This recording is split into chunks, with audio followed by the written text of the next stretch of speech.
নতুন একটা সূর্য উঠেছে। এই সূর্য আলোকিত করবে আমাদের সকলকে।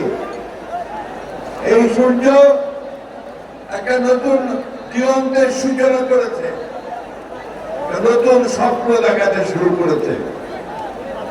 প্রিয়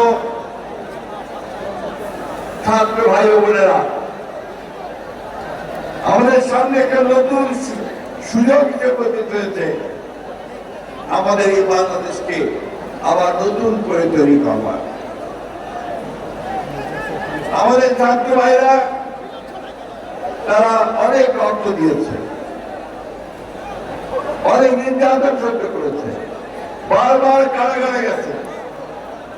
আমার মনে হয় আমার একজন ছাত্র ভাই নেই যে যারা কারাগারে যায়নি, নির্যাতন সহ্য করে।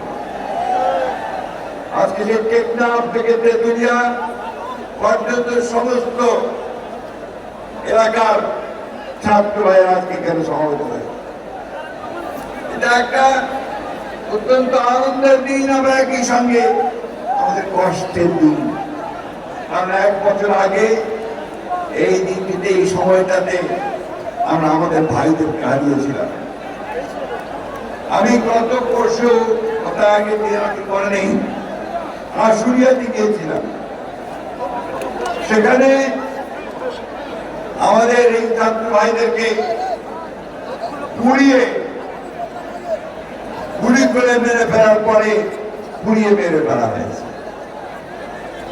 একটা ক্লাস 2 এর ছেলে গুলি করে তার মাথার খুলি উড়িয়ে দিয়েছে। সে মাথার খুলিতে মারা যায়নি, পরে সার্জারি করে তার মাথার দুটো প্লাস্টিক দিয়ে লাগিয়ে দিয়েছে। এরকম অসংখ্য ঘটনা আমাদের রংপুরের সাইদ, চট্টগ্রামের ওয়াসিম থেকে শুরু করে শত শত হাজার ছাত্ররা প্রাণ দিয়েছে। 1 দিন নয়, 2 দিন নয়, দীর্ঘদিন। শুধু 36 দিন নয়, তারও আগে 15 বছর ধরে আমাদের ছাত্র জনতা, শ্রমিকেরা তারা প্রাণ দিয়েছে। এই যে প্রাণ দেওয়া, এই যে বিসর্জন দেওয়া, আত্মত্যাগ করা, লক্ষ্যটা একটাই, সেটা হচ্ছে আমরা একটা সুন্দর আবাস গড়তে চাই। আমাদের ছাত্ররা কি চায়? তারা পাস করে চাকরি পাবে, তারা পাস করে নিজেদের প্রতিষ্ঠিত করবে, বাবা মায়ের কষ্ট দূর লাঘব করবে, এই জিনিসটাই চায়। তারা বাংলাদেশের নতুন নতুন কলকারখানা দেখতে চায়, তারা বাংলাদেশের নতুন কর্মসংস্থান সৃষ্টি করা দেখতে চায়, তারা এখানে ন্যায় বিচার দেখতে চায় এবং একই সঙ্গে তারা দেখতে চায় যেখানে ভালো মানুষেরা দেশ শাসন করুক, একটা সুশাসন চায়।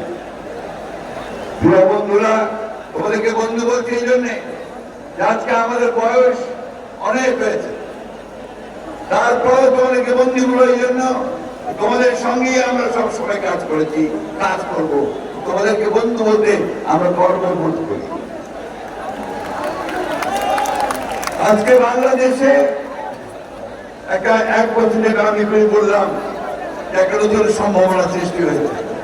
অনেক সমস্যা আছে আমাদের, আপনারা জানেন খুব ভালো করে, সবাই জানেন আপনারা যে আমরা বাংলাদেশের সমস্যাগুলোকে চিহ্নিত করে আমাদের নেতৃত্ব বেগম খালেদা জিয়া 2016 সালে ভিশন ফর বাংলাদেশ 2030 দিয়েছিলেন। অর্থাৎ সেখানে তিনি বলেছিলেন যে রাষ্ট্র কাঠামোটা পরিবর্তন করা দরকার। ঠিক একইভাবে আমাদের আন্দোলন করছি হাসিনার বিরুদ্ধে, সরকারের বিরুদ্ধে। তখন আমরা মনে করেছি এবং আমাদের নেতা তারেক রহমান মনে করেছেন যে এইভাবে বাংলাদেশ চলতে পারে না। এই জন্য কি করেছেন, সংসদ রাজনৈতিক দলগুলোর সাথে কথা বলেছেন, কথা বলে 31 দফা কর্মসূচি দিয়েছেন। এই কর্মসূচির মধ্যে বাংলাদেশকে নতুন করে সাজানোর স্বপ্ন তিনি দেখিয়েছেন। সেই স্বপ্ন ছিল যে আমার কৃষকদের কৃষি পণ্যের ন্যায্য মূল্য হবে, ধান চালের ন্যায্য মূল্য হবে, শ্রমিকদের মজুরি পাবে, ছাত্ররা পড়ার সুযোগ পাবে, স্বাস্থ্য সেবা পাবে এবং পড়াশোনা শেষ করে কাজ করার সুযোগ পাবে, কর্মসংস্থান সৃষ্টি হবে। বন্ধুগণ, আজকে সেই স্বপ্ন আমাদের তারেক রহমান সাহেব আমাদের দেখাচ্ছেন। তিনি ফ্যামিলি কার্ডের কথা বলেছেন, অন্যান্য অনেকগুলো নতুন চিন্তা ভাবনা তিনি সামনে নিয়েছেন। তিনি হয়তো কিছুটা আপনাদের সামনে তুলে ধরবেন।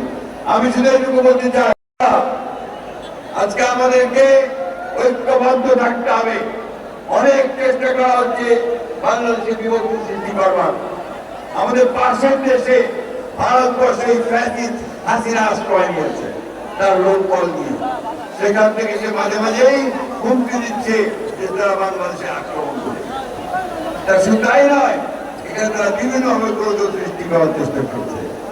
আজকের এই সমাবেশ থেকে আমাদেরকে শপথ দিতে হবে যে আমরা কোনোদিনই আমরা এই ফ্যাসিস্ট হাসিনাকে আর এই দেশে রাজনীতি করার কোনো সুযোগ দিব না। শপথ দিতে হবে যে আমরা কারো কাছে কোনো মাথা নত করবো না। আমরা আমাদের দেশকে আমরা নিজেরাই স্বয়ং সম্পূর্ণ হয়ে গড়ে তুলব। বন্ধুগণ, এটা নেতৃত্ব দিচ্ছেন আমাদের তারেক রহমান সাহেব। সেই পথই তিনি দেখাচ্ছেন, যে জন্য তিনি কি স্লোগান দিয়েছেন যে সবার আগে কি স্লোগান দিয়েছেন তিনি, সবার আগে বাংলাদেশ, তাই না? ওই বাংলাদেশের সামনে এগিয়ে যেতে হবে। এই দায়িত্বটা কার? এই দায়িত্ব হচ্ছে আপনাদের, এই দায়িত্ব হচ্ছে ছাত্রদের। মেধা এবং বুদ্ধিমত্তার চর্চা করে সামনের দিকে এগিয়ে যেতে হবে। মেধা ছাড়া আমরা সামনে যেতে পারবো না। জ্ঞান বিজ্ঞানের চর্চা, মেধার চর্চা, এর মধ্য দিয়ে আমাদেরকে সামনের দিকে এগোতে হবে। আমাদের সামনে এখন লড়াই যে বাংলাদেশে একটা গণতান্ত্রিক রাষ্ট্র প্রতিষ্ঠা করা। আমরা সেই লক্ষ্যে গিয়ে চলেছি। আমাদের নেতা তারেক রহমান সাহেব দিল্লিতে বসে প্রধান উপদেষ্টা প্রফেসর মোহাম্মদ ইউনূসের সঙ্গে আলোচনা করে নির্ধারণ করেছেন ফেব্রুয়ারি মাসে নির্বাচন হবে।